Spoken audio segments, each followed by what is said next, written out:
Alam mo, pinakayo ko sa lahat. Yung pupuntahan ako sa inuman. Tapos ipapahiya ako sa mga kaibigan ko. Kilala mo naman yun si Richelle eh. May pagka-pakailamera. Sasakal na ako sa kaibigan mo.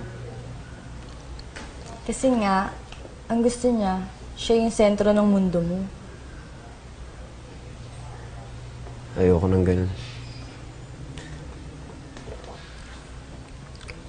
Ayoko na. Talaga?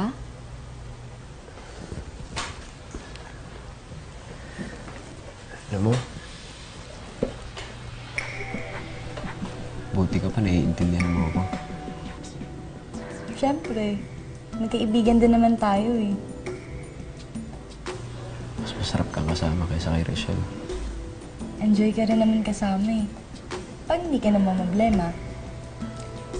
Alam mo, chill ka lang.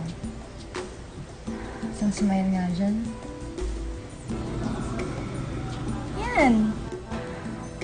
Mas cute ka pag nakasmile. Talaga?